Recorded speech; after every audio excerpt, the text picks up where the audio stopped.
Este, o rumo que se nos oferece, é na mensagem de amor trazida pelo Mestre que encontramos a nossa destinação. As experiências amargas que temos tido no passado indicam-nos ser esse o único meio de salvação. Salvação das moléstias da alma que se instalaram em nós. Assim, a única profilaxia eficaz contra a obsessão é a do Evangelho, é praticar o bem, é ser bom. Tal a rota que a doutrina espírita estabelece para nós, revivendo a moral evangélica, aquela que reúne todas as formas de amor capazes de nos imunizarem contra os vírus negativos, livrando-nos de contrair novas doenças da alma. Então, a autora nos coloca que a melhor maneira de trabalharmos esse tema é através da profilaxia, é através de nos prevenirmos. E nos prevenirmos contra o quê? Contra nós mesmos. Porque não existe domínio sem sintonia. Só vai existir um processo obsessivo a partir do momento que nós nos coloquemos ao nível dos nossos obsessores. Então é muito importante que a gente entenda isso, e hoje nós vamos desmistificar, trazendo antes um estudo que nós, um grupo aqui, fizemos dos atendimentos que nós temos feitos nos casos de desobsessão desde 2011. Tá? Então é um estudo do crescimento, ano a ano, desse trabalho que é feito aqui na casa, como em muitas casas espíritas, em nossa cidade, ao redor do nosso país, e também pelos nossos irmãos, os umbandistas, que também fazem esse trabalho de uma outra maneira. Na Igreja Católica também é feito de uma outra maneira, né? Os nossos irmãos evangélicos, cada um a seu turno.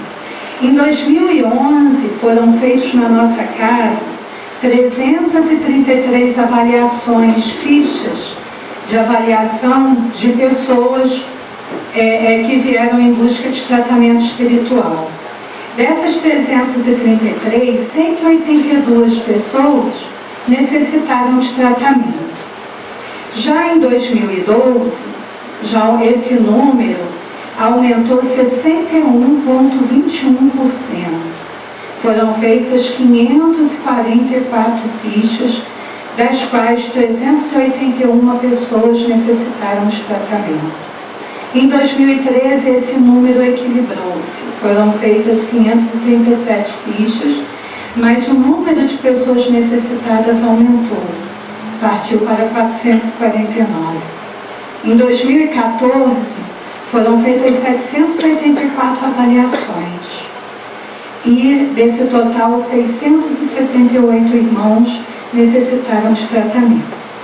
Concluímos com isso que de 2011 a 2014 houve um aumento de 135% de procura pelo tratamento e de 272% de aumento entre aqueles que necessitaram do tratamento. Então, é uma coisa que a gente avalia, e nós temos todas as informações da espiritualidade acerca da transição que o nosso planeta está passando. Então, nós ficamos um pouco, desse total, só 49% fez o tratamento até o final. E a motivação da busca por esse tratamento, em primeiro lugar, foram os problemas emocionais. Em segundo lugar, os problemas físicos, problemas de saúde. Em terceiro, os problemas de família e de relacionamento. Em quarto, são os problemas de médiuns desviados do trabalho, ou médiuns, aqueles que nascem médiuns e que teriam que trabalhar e não trabalham. Em quinto lugar, problemas de drogas.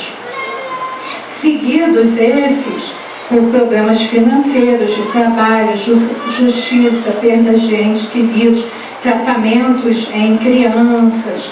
Então a gente vê que essa demanda nos últimos anos vem aumentando. uma necessidade maior do ser humano da sua busca espiritual.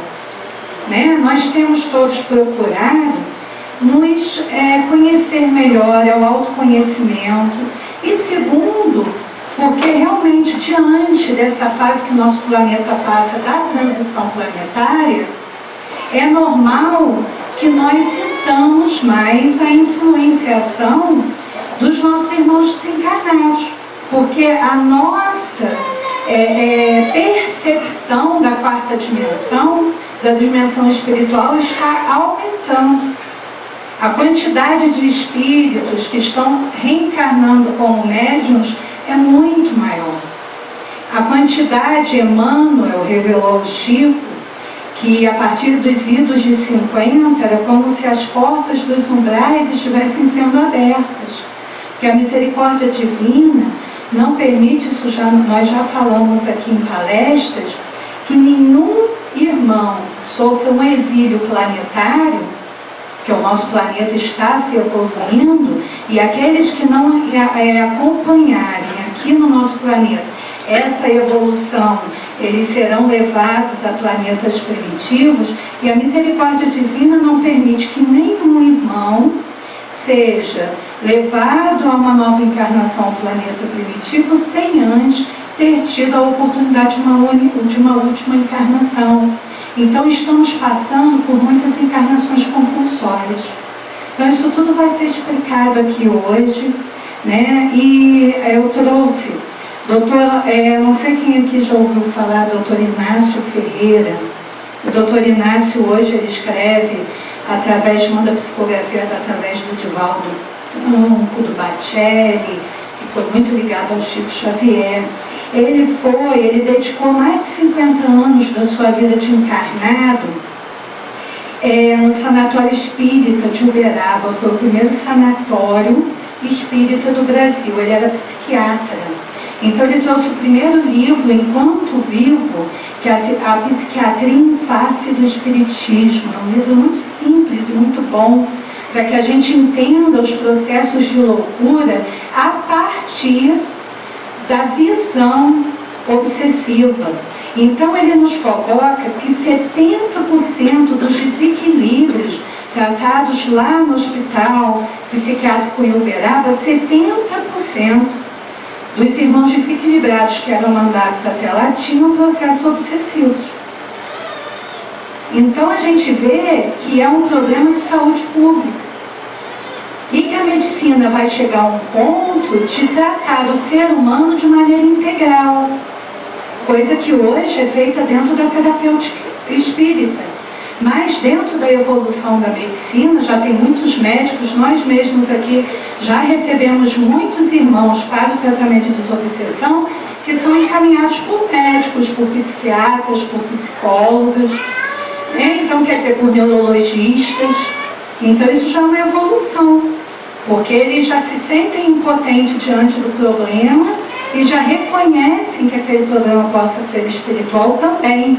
Isso não faz com que o espiritismo despreze o tratamento do médico. Nenhuma casa espírita séria diz assim, você vai parar com o tratamento do médico e vai ser tratado só aqui. Porque os problemas, muitas vezes, eu vou explicar que eles nascem no nosso perispírito, que é a cópia dos nossos pensamentos e sentimentos. Nós temos todos gravados, todos os nossos pensamentos e sentimentos no nosso perispírito. Então, isso muitas vezes se reflete em nosso corpo físico.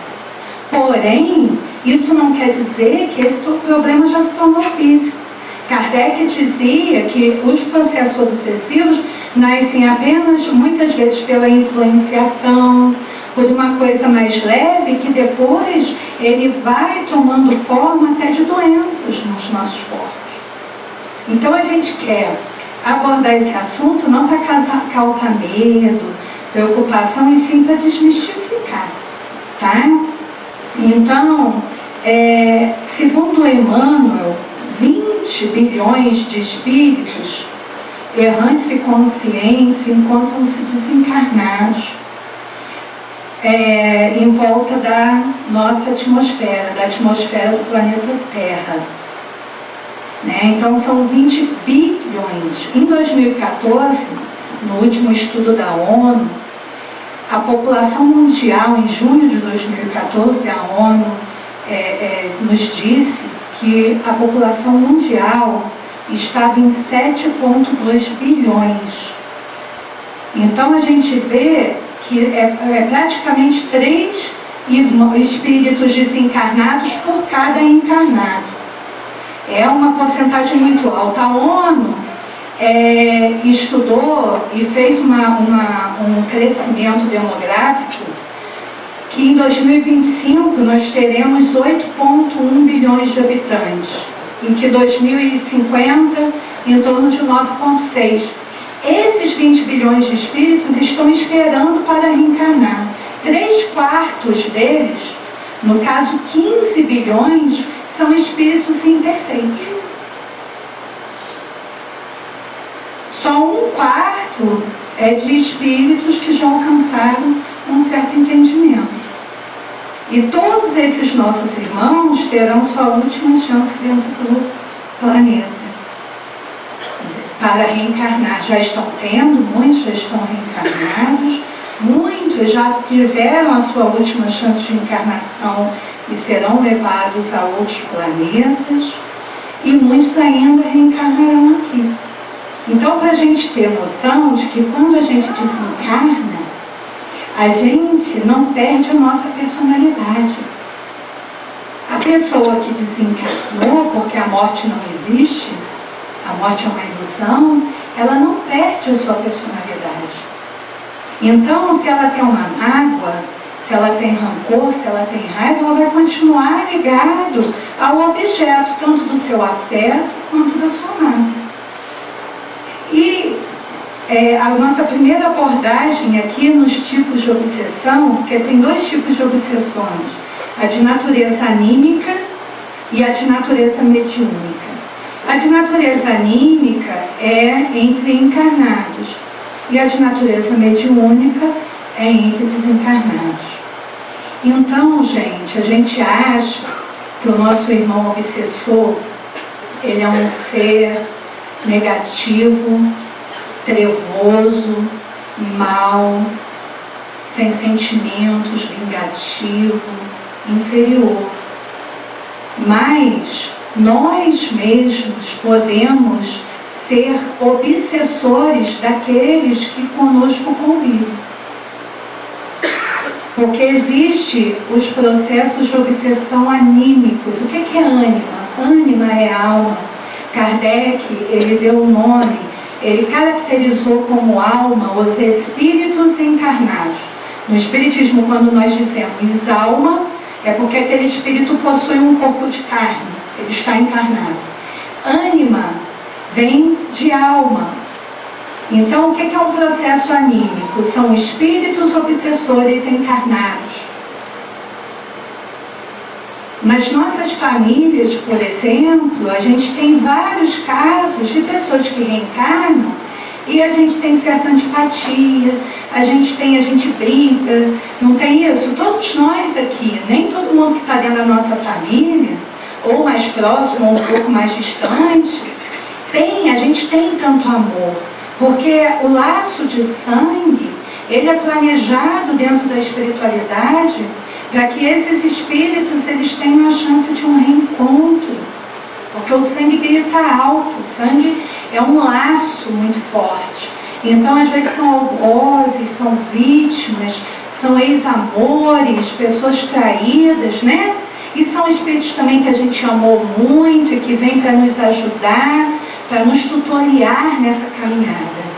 Então, o primeiro processo de obsessão que existe é o processo de obsessão anímica. E como isso funciona?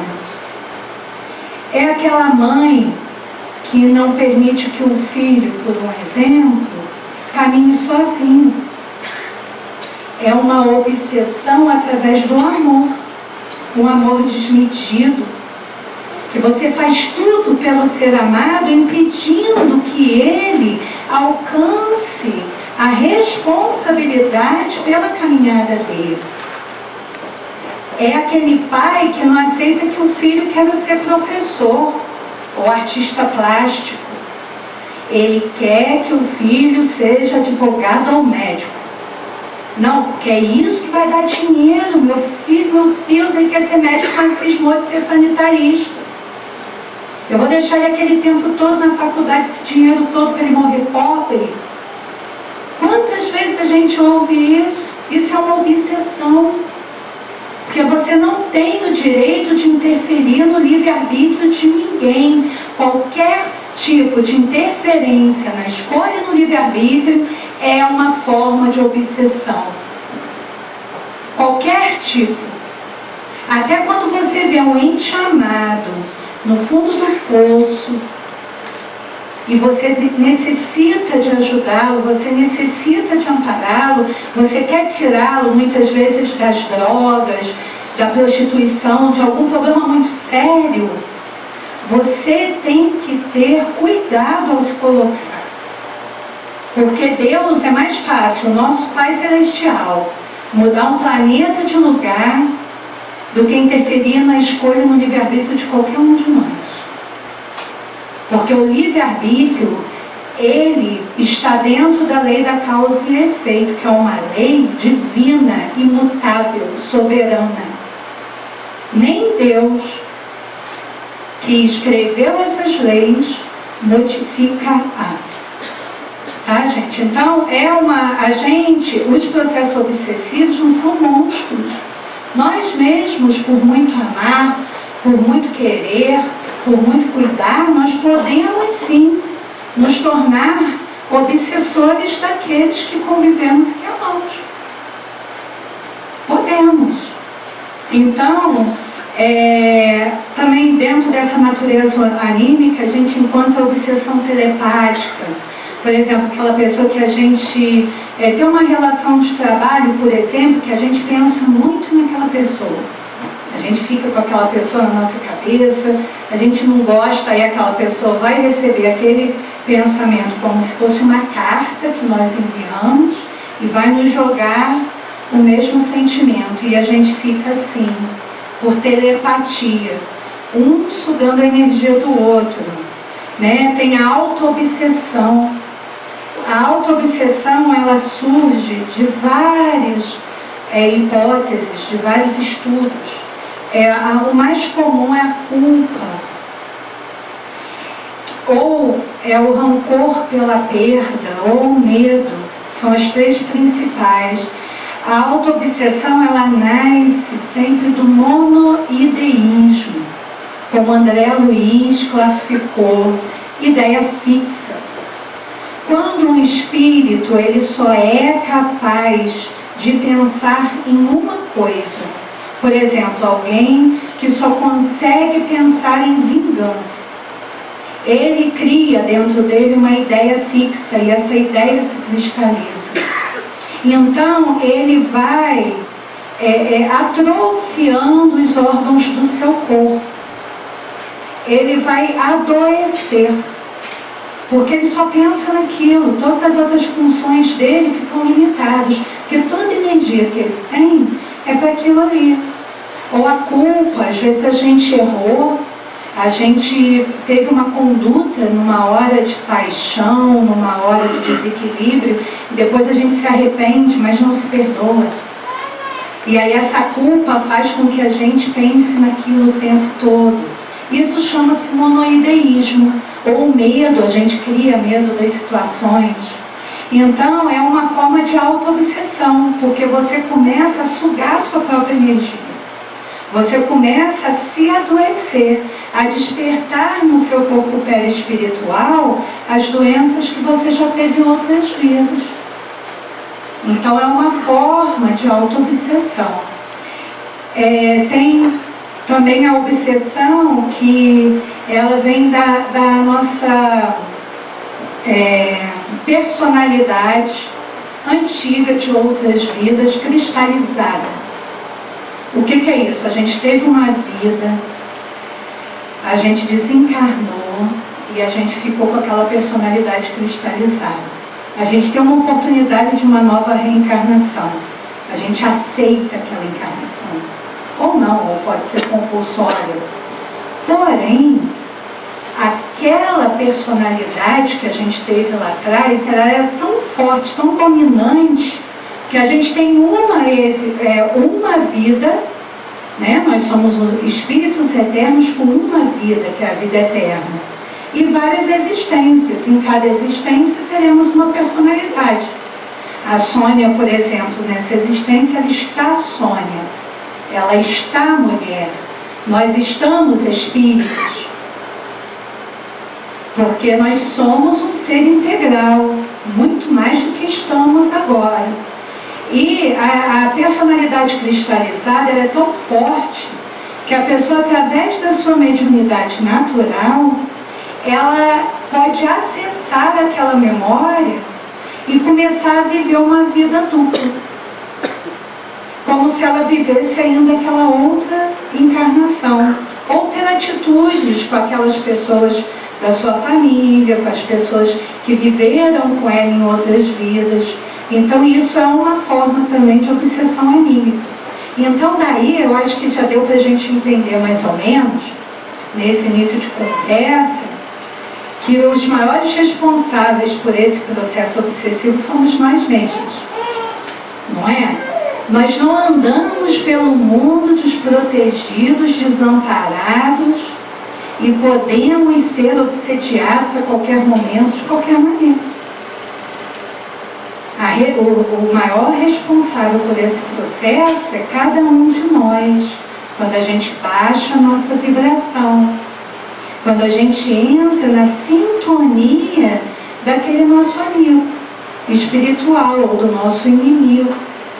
Eles esperam, é a hora da cobrança mesmo. Então, quais seriam os antídotos, né? Quais seriam os caminhos necessários para que a gente ore e vigie, que Jesus disse: estai de sobreaviso, vigiai e orai, porque não sabeis quando será o tempo. Marcos, capítulo 13, versículo 33. É uma das partes do Evangelho do nosso Mestre que a gente mais ouve, né? Orai e vigiai, orai e vigiai, orai e vigiai. Mas o que é orar e vigiar? Orar e vigiar é justamente vigiar a nós mesmos. Não é vigiar. A gente muitas vezes tem a grande vontade de melhorar o mundo, melhorar nosso país, melhorar a política. A gente tem muitas vontades, porém a gente não lembra de iluminar as nossas próprias trevas. E nós temos, todos nós, uma partezinha que não é tão boa. E é através dessa parte que os nossos irmãos muitas vezes encontram um canal aberto para que possam nos obsediar. Então, sim, como diz a Sônia aqui, são brechas abertas, né? Nós abrimos brechas. E tem 6 estados emocionais. Agora a gente vai falar um pouco de autodefesa energética, porque a gente só fala da parte ruim, tem que falar da parte boa, né? Existem 6 estados emocionais que eles nos desprotegem, nos tornam vulneráveis para esse problema, que é um problema mundial, é um problema de saúde pública mundial. O primeiro desses sentimentos, desses estados emocionais, é a culpa. A culpa, quando a gente sente culpa, nós adoecemos em remorso. Porque a culpa, ela traz remorso para as nossas vidas. E quando os nossos irmãos, nosso perispírito, ele é de uma substância plástica. Nós começamos a formar o nosso perispírito lá nas nossas primeiras, na nossa primeira experiência, quando ainda somos, nós já falamos isso daqui, princípios inteligentes, não somos nem espíritos. Aí a gente viaja pelo reino mineral, depois a gente passa pelo reino vegetal, o reino animal, até chegar ao reino hominal. Então, lá no início, nós somos mônadas. A espiritualidade dá esse nome.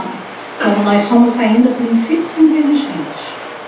E esse nosso perispírito, ele vai se formando com a nossa caminhada evolutiva, a partir de milhares de anos, para que o nosso espírito esteja aqui hoje, vendo, entendendo essa palestra, é necessário que nós tenhamos no mínimo 2 milhões de anos de caminhada evolutiva. Então, para que o nosso espírito entenda, para que o nosso espírito evolua, a gente vai aos poucos gravando nas periferias do nosso espírito, no nosso perispírito, que é formado de uma substância plástica, todas as nossas experiências, tudo aquilo pelo que a gente passa. Vai ficando lá, todas aquelas lembranças, elas são gravadas. E quando esses irmãos, eles olham, os irmãos desencarnados, o nosso perispírito, porque eles não veem o nosso corpo físico. Se eu magoei alguém em outra vida, eu hoje sou Gisele, eu estou com esse corpo aqui, mas eles veem a pessoa que eu fui lá atrás, a Antônia, e eles veem a forma perispiritual da Antônia. Dá para entender? Porque eles estão fixados na Antônia. Eu hoje não sou mais a Antônia, eu não sou aquela pessoa que traiu, que enganou, que magoou, não sou. Porém, aquele irmão que eu feri, ele ainda me vê assim. E ele vê também quais as nossas fraquezas, porque os nossos sentimentos, eles são impressos no nosso perispírito. Eles ficam ali gravadinhos. Então, se você sente culpa, que adoece em remorso, eles vão implantar em nossas mentes a ideia do não merecimento. É a brecha que eles vão encontrar. Então, essa ideia do não merecimento, ela vai nos manter pobres de pensamentos, covardes. Nós vamos ter medo de tentar. A nossa energia da prosperidade vai ficar totalmente bloqueada. E tem os chakras específicos que esses sentimentos, eles desarmonizam. O que são chakras? No livro Evolução em Dois Mundos, o André Luiz, ele trouxe para o Espiritismo o conhecimento dos chakras, que é chamado, tem esse nome que é dado pela filosofia oriental, e o André chama de vórtices energéticos. O que são esses vórtices? Nós somos compostos, quando encarnados, pelo espírito, que é o corpo mental, o perispírito, que eu já expliquei, e o duplo etérico, que é um corpo que nós temos formado por uma substância plasmática, que é o nosso fluido vital. Chama-se ectoplasma. Os vórtices de energia, os chakras, o que nossos irmãos hindus chamam de chakras, esses vórtices, eles são localizados nesse duplo etérico. E o movimento deles é o que vai gerar energia, o nosso fluido vital vai estar equilibrado para que a gente tenha saúde física. Porque nós temos a quantidade certinha de fluido vital do dia que a gente encarna até o dia que a gente vai desencarnar. A gente nasce com essa quantidade. Por isso que a espiritualidade precisa dos médicos. Até na desobsessão. Porque eles precisam usar essa substância que o médium doa, o ectoplasma. Senão eles não precisavam da gente. Porque aquilo que a gente faz aqui é a 10ª parte apenas do que a espiritualidade faz no trabalho de resgate dos nossos irmãos. É muito pouco, porque o trabalho deles é grandioso, é muito lindo. Então, é um trabalho que, se a gente olhar por outro prisma, ao invés de ter medo, a gente aprende a achar lindo, a admirar. Que é o resgate de irmãos que estão na erraticidade há anos, séculos, muitas vezes milênios. Então, esse duplo etérico é formado pelos vórtices. Quando nós temos culpa, nós vamos atingir o nosso vórtice do plexo solar, ou nosso chakra sexual. Alguns chamam de plexo solar, outros chamam aqui o esplênico de plexo solar, outros chamam de umbilical. É o nosso chakra que se localiza na nossa região sexual. E esse chakra, ele é chamado de nariz da nossa alma. Ele respira, ele traz de fora as influências, e essas influências, elas vão ajudar ou atrapalhar os outros vórtices. Vão contaminar ou curar. Dá para entender? Então é o narizinho que fica aqui, porque ele é responsável, ele girando de maneira correta, ele é responsável pela nossa energia genésica. O que é energia genésica? É a energia responsável pelos bebezinhos que vêm ao mundo, pela procriação humana. Mas não só a procriação física. Ele é responsável também pelos projetos que a gente traz ao mundo, pela nossa criatividade. E quando esse chakra é atingido através da culpa, a gente deixa ele aberto, e aqueles nossos irmãos, eles fazem o que? Eles sugam. Eles sugam essa energia. Então a nossa energia de prosperidade acaba. A gente fica sem criatividade, sem coragem, desanimado para trabalhar. É isso que é a obsessão através da culpa. Cada tipo de sentimento vai abrir guarda da nossa parte para alguma parte espiritual que vai atingir ao final o nosso corpo físico. É assim que funciona, é bem simples até da gente entender. Então, ele vai puxar o que está no ambiente, esse chakra, e vai contaminar os outros. O segundo sentimento, né, que pode nos tornar vulneráveis, é a tristeza. A tristeza, quando ela adoece em revolta. Porque tudo na nossa vida a gente começa triste. A gente fica triste com o abandono, a gente fica triste com o governo. Vamos lá, que a gente agora está passando por esse problema aqui no território nacional, no nosso Brasil querido, na pátria do Evangelho. A gente fica triste. Primeiro a gente se entristece de se sentir impotente diante de atitudes que a gente se sente tão pequenininho que a gente não pode influenciar muito. E isso gera, no final, uma revolta. E essa revolta, a tristeza, ela não baixa o nosso campo de vibração. O que vai baixar é a revolta. Porque hoje em dia também a medicina está tendo, nós espíritas, nós entendemos como um exagero no tratamento da depressão. Porque tristeza, gente, todos nós vamos passar. Nós temos processos de luto em nossas vidas, de perdas de entes queridos, de doença. Nós estamos num planeta de provas e expiações. Nós vamos passar por sentimento de tristeza. Nós só não podemos nos permitir que essa tristeza adoece em revolta. Sabe por quê? Que aí esses irmãos, eles vão enxergar aquilo no nosso perispírito e vão nos implantar a depressão. E aí, o chakra que ele ataca, que a depressão ataca, é aquele chakra esplênico. Ele é um chakra que ele é como se fosse o pulmão da nossa aura, né? O plexo aqui é o nariz, ele é o pulmão, ele que filtra. E quando esse chakra é atingido, ele passa a girar de forma contrária. E quando ele gira de forma contrária, ele ataca o chakra cardíaco. E o chakra cardíaco é o berço dos nossos sentimentos,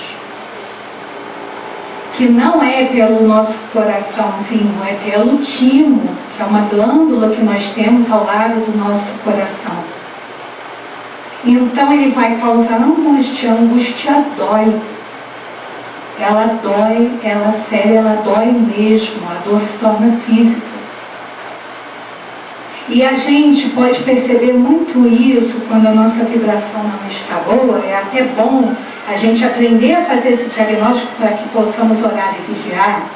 Por exemplo, se a gente vai a um hospital, a um velório, ao INSS, a vários locais, né? No fórum, na Defensoria Pública, tem tanto lugar com a energia bem assim pesada, né? Porque as pessoas só vão quando tem um problema.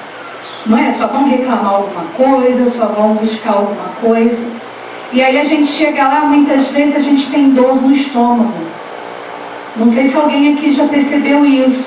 Às vezes um aperto no estômago e dor do nada. Você estava bem, teve dor. É porque você está com o seu canal aberto e você absorveu naquele ambiente as energias negativas. Então a gente, aprendendo isso e sabedores de que isso é possível, quando a gente sentir isso, a gente fala assim: epa, parar e orar e vigiar.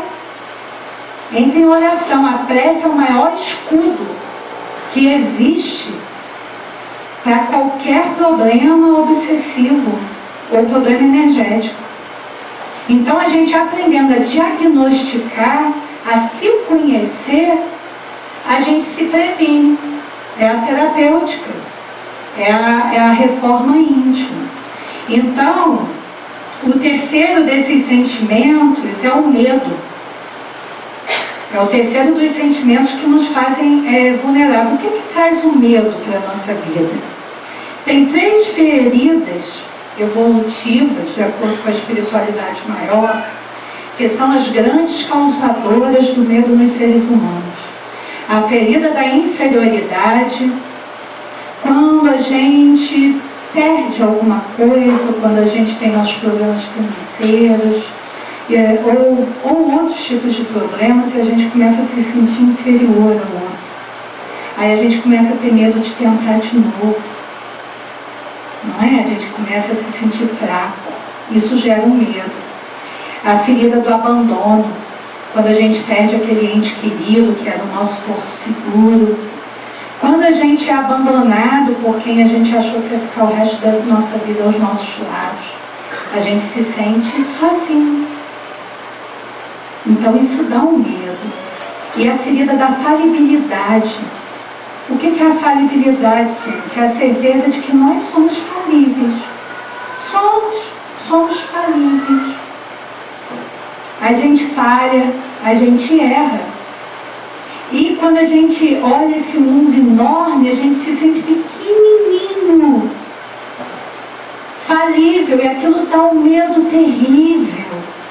Mas esse medo, ele domina a gente quando a gente se afasta da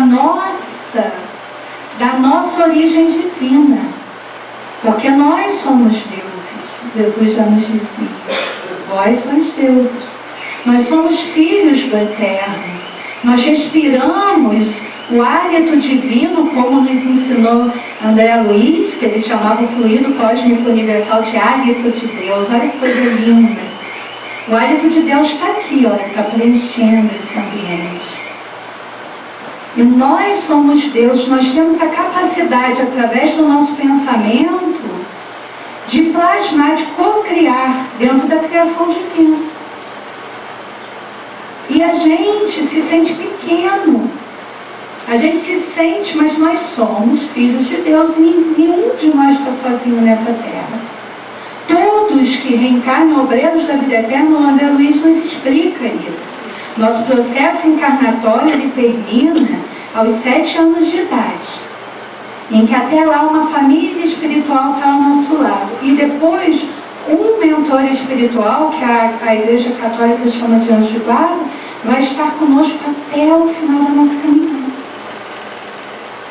Nós não estamos só, a misericórdia divina não permite que nenhum filho caminhe só. Só que muitas vezes esses sentimentos fazem com que a gente abaixe a nossa vibração, seja dominado por eles, nos afaste da nossa origem divina,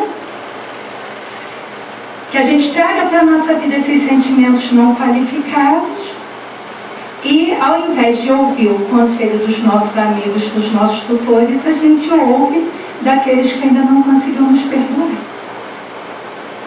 É uma questão de postura mesmo diante da vida. Então o medo, ele ataca também o chakra solar, o chakra sexual.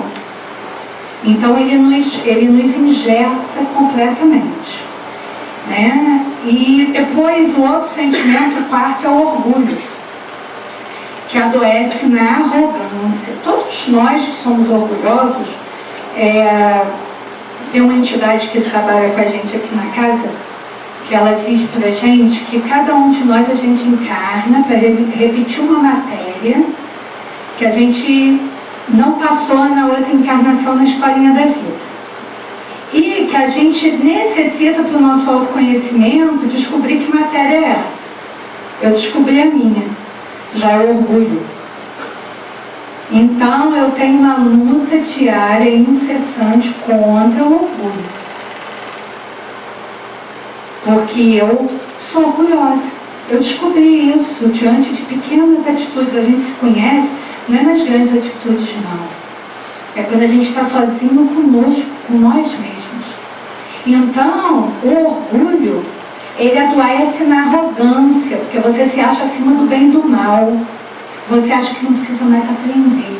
Você sabe tudo. E aí você se torna prepotente. O que é prepotência? Você não chega a ser potente, você para no pré. Isso que significa essa palavra, prepotente. Você não se capacita para a vida, porque você se acha bom demais. Você não pede. Jesus ensinou, pedir, obtereis. Para que eu vou pedir?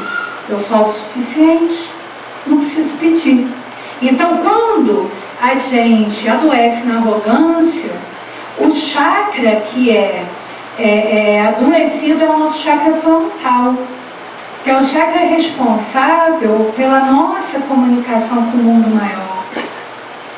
Um dos chakras, né, que é ele, o coronário, aqui no alto das nossas cabeças. Então esse chakra adoece. E esse implante é feito implante mental. Essa obsessão, ela começa, a arrogância, ela vai inverter a rotação desse chakra, que é o chakra que a gente tem que firmar aqui a nossa fé, que é o que nos abre para o mundo maior, para a pátria espiritual. Então você se fecha e esses irmãos, eles passam a plasmar filmes.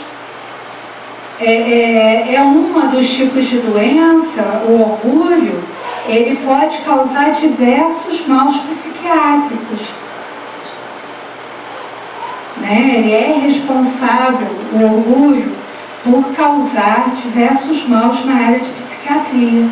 Porque é onde, através da obsessão, porque é onde os nossos irmãos enxergam a nossa fraqueza.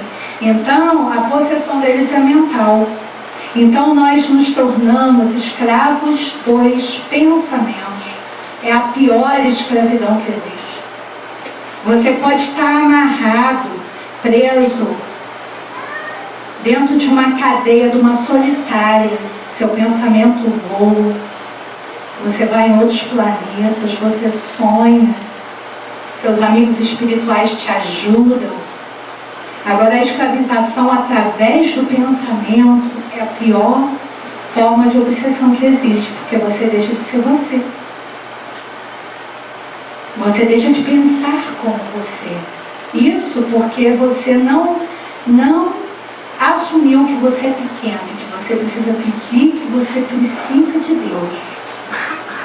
Né? E depois, a quinta é a raiva. A raiva, quando ela adoece em mágoa, que são as más águas, forma um visco no nosso perispírito. É como se fosse uma gosma mesmo, um lodo. É essa a função. Toda a nossa energia, nos nossos fluidos, eles ficam como que tem aquele lodo. Sabe a água quando fica muito tempo parada, que dá um lodo, dá mosquitinho da dengue? É aquilo ali. E é o sentimento mais conectado com a nossa proteção espiritual, é a raiva. Então, quando a gente tem muita raiva, rancor, a gente se coloca muito, a gente fica muito vulnerável mesmo, ela nos torna muito vulnerável. E qual chakra que a raiva ela atinge? É o chakra laríngeo, responsável pela nossa glândula tireoide, né? Quais são os tipos de doença que nascem no corpo físico através desse tipo de obsessão por esse chakra aqui? São as doenças autoimunes, a baixa de imunidade. Ele faz, porque esse chakra aqui, ele é o núcleo da expressão dos nossos sentimentos. Porque nós, humanos encarnados, nós ainda, para nos expressarmos, a forma que a gente mais se expressa é através da nossa língua falada. Então, através desse chakra que a gente coloca para fora os nossos sentimentos. E aí as nossas palavras deixam de ser benditas e passam a ser malditas. Né? Então a gente pode sofrer essa influenciação através do dom da fala, esse dom maravilhoso, dom da palavra. E por último é o sentimento de posse, que ele adoece em ciúme. E a espiritualidade não, esses nossos irmãos, eles nos obsediam através do sentimento de traição, da falta de confiança. Então a vida de quem tem ciúme vira uma verdadeira... É horrível, né? Quem tem ciúme sofre muito, porque é uma insegurança muito grande. Então esses sentimentos, meus irmãos, nos deixam vulneráveis à influência dos nossos irmãos, desses nossos irmãos que em outras épocas eles nos amaram muito e adoeceram na posse, ou nós os traímos, ou os roubamos, eles adoeceram na raiva, né? Ou nós lhes causamos tristeza, amargura. Então, todo o processo que se instala é responsabilidade nossa também. É um caminho de mão dupla. Não é? Nossos irmãos que vêm até aqui, que graças a Deus são trazidos, que é dada a chance deles através de merecimento, de retomada da sua caminhada evolutiva, não são monstros, não são. São pessoas que muitas vezes nos atrapalham por muito nos amar. Então, a nossa intenção ao trazermos esse assunto é para que a gente entenda o processo como se dá e a gente também perdoe, porque o que faz com que esse processo se instaure em nossas vidas é a falta do amor e do perdão.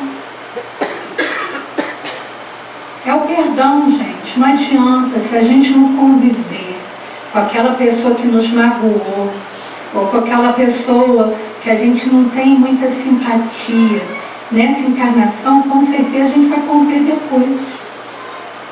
Porque esses sentimentos são teias vibratórias, como se fossem fios, que nos ligam ao objeto de cada sentimento. Não adianta. Então nós que temos esse esclarecimento, a gente pode começar a fazer a nossa reforma íntima, a levar o Evangelho do Mestre para as nossas vidas, o Evangelho do amor, do perdão, né? Do perdoar 70 vezes 7, é utopia. Eu não vejo como utopia, porque eu não vejo Jesus como uma utopia, ele foi real, não é? Ele foi real.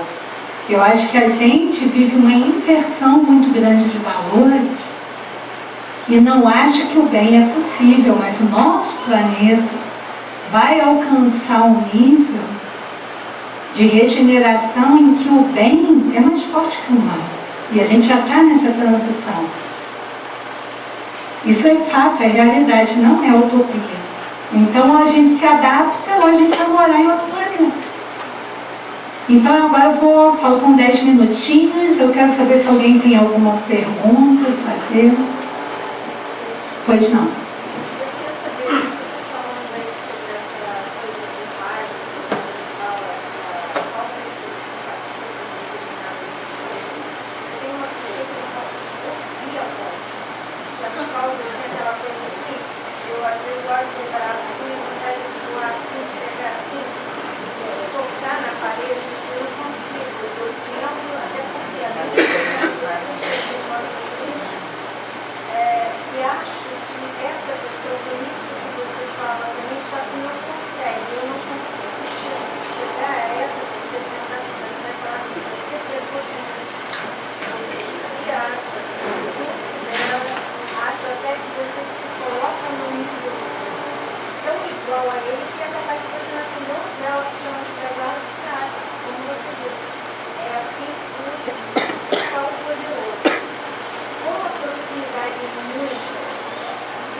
Esse é um processo, a nossa irmã está colocando, para quem não viu lá atrás, que ela tem uma pessoa muito próxima, que ela não consegue se relacionar, ela tem realmente, eles não conseguem se dar bem, ela não consegue conviver com essa pessoa.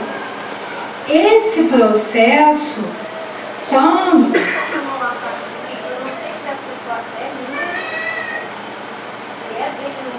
Todo sentimento é um caminho de mão dupla. Todo sentimento é um caminho de mão dupla, gente. Não existe o culpado maior ou menor. Existe sim aquele irmão que é capaz de perdoar mais rápido. Aquele que já ultrapassou aquele sentimento, mas que não conseguiu ainda receber o perdão. Isso que a irmã colocou desse processo é um processo de obsessão entre encarnados, obsessores encarnados. Então, qual é o conselho? Porque há uma grande dificuldade entre nós espíritas de nós fazermos uma pequena viagem entre o nosso cérebro e o nosso coração. A gente tem o conhecimento, e conhecimento gera responsabilidade. A partir de hoje, quem sair daqui e identificar essas questões no seu trabalho, na sua vida pessoal, na sua família, esteja ciente de que a responsabilidade do perdão é maior. Então, maior a responsabilidade. Então, qual é o nosso conselho? O conselho de nós que temos tanta experiência, né? Que a gente está há anos aqui na casa trabalhando na desobsessão e que todos nós viemos de outros locais que trabalhavam e a gente tem esse conhecimento. A melhor coisa que tem é nós exercitarmos o nosso perdão. Porque a evolução é um processo pessoal e intransferível, você não evolui ninguém. Nós só somos capazes de evoluir a nós mesmos e essa responsabilidade da nossa evolução é nossa. Então, se aquela pessoa nos causa asco, nos causa sentimentos inferiores, todos nós temos alguém que nos causa isso, não é?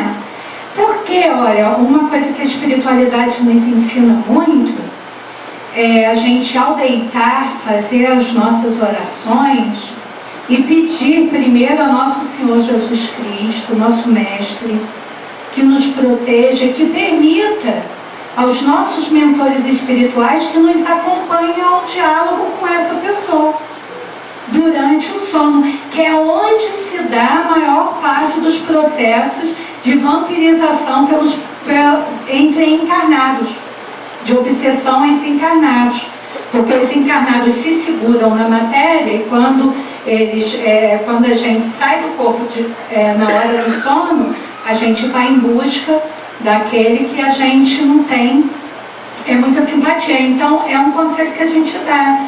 A chama violeta, que a Sônia nos ensina, a meditação, é uma chama de transmutação, né? Então a gente pedir que todo sentimento mal qualificado que eu tenha emitido ao meu semelhante. O que é um sentimento mal qualificado? Tudo que não é da perfeita vontade divina para as nossas vidas. Se a gente conhece o Evangelho, conhece a figura de Deus, a gente sabe o que é bom e o que é ruim.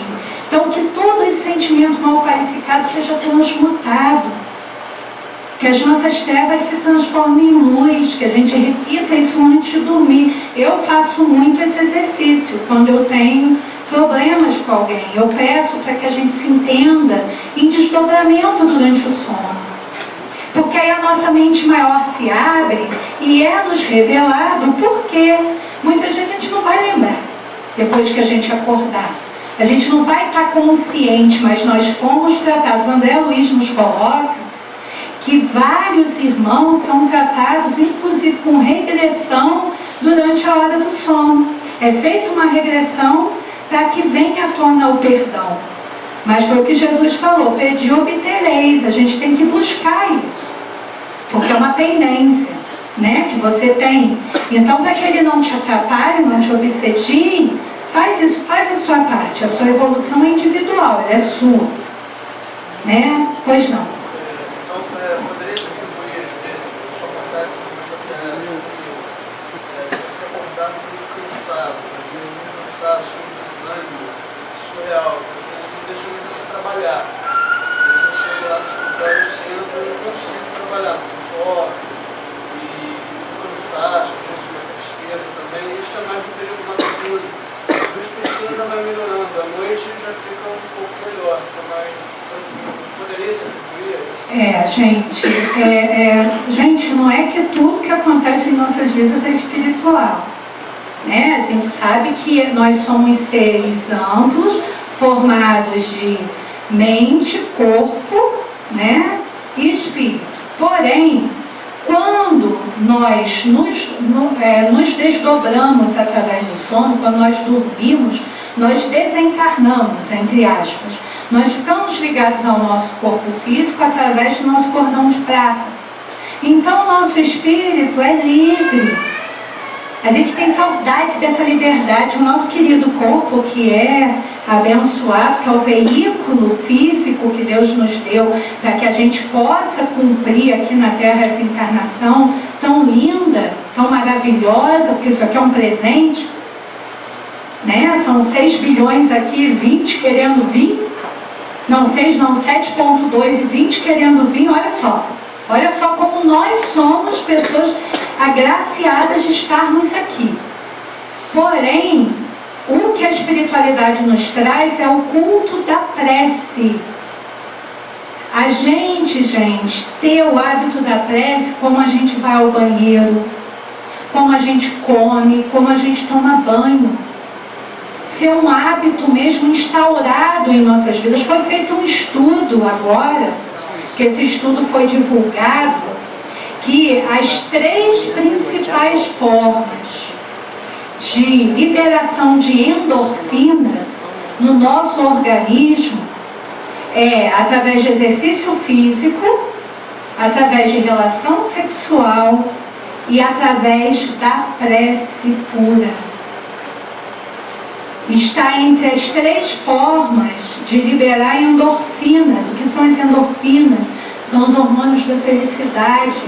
A endorfina é 10 vezes mais potente que a morfina.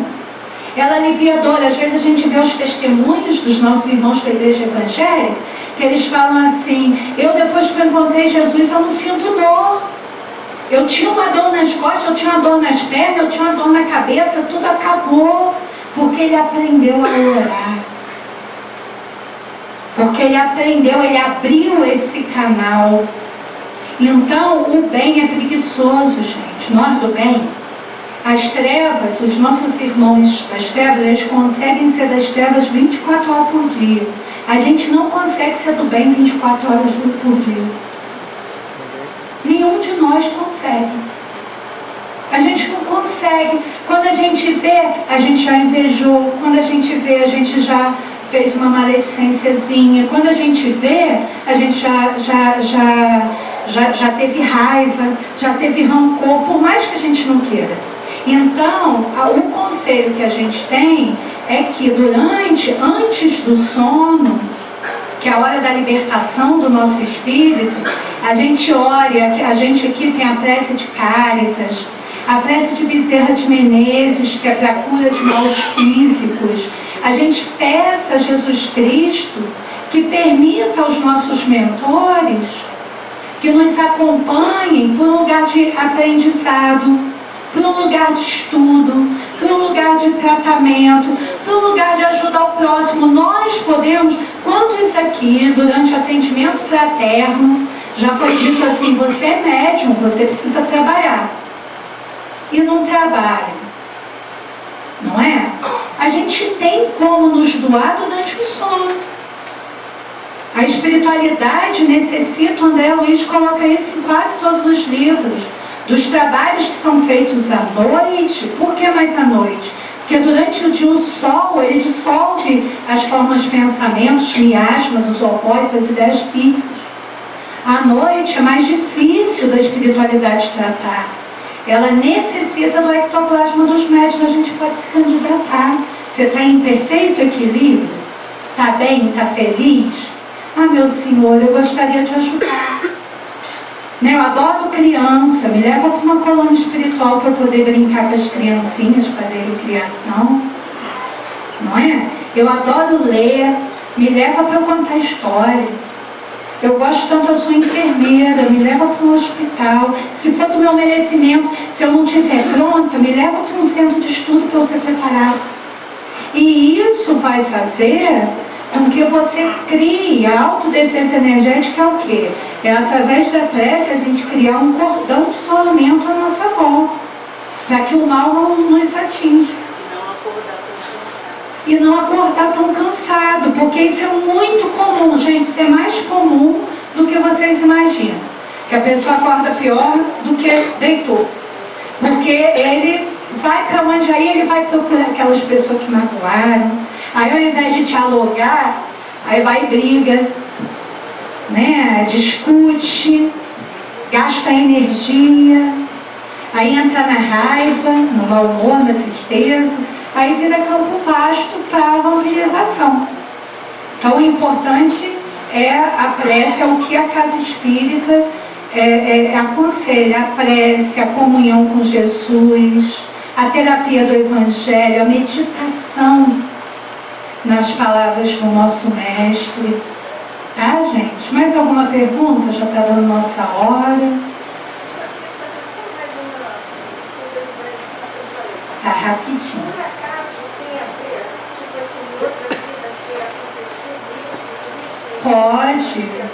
Pode, porque quando alguém nos atinge sem que tenha um porquê, provavelmente, na maioria dos casos, isso pode vir de outras encarnações. Mas isso é um processo também de auto-obsessão, que aquela personalidade lá de trás está tão cristalizada que ela domina quem você é hoje. Então é um trabalho de fortalecimento. Qual é o seu nome? É um trabalho de fortalecimento da Tânia, que você está. E se auto-perdoar é perdoar o irmão. Né? Porque a gente é melhor que Deus. Deus, que é o nosso Pai, que é o Criador de todas as coisas, já nos perdoou. Quem é a gente para nos perdoar? Não é assim? Então, gente, a gente vai começar os nossos passes. Nós agradecemos pela atenção. Pedimos que levem essas palavras para o dia a dia, Quem se sentir com necessidade de ajuda, a gente faz o pêndulo aqui nas quartas-feiras, começa o trabalho às 2 horas, tá bem? Fiquem com Deus, que Jesus os abençoe.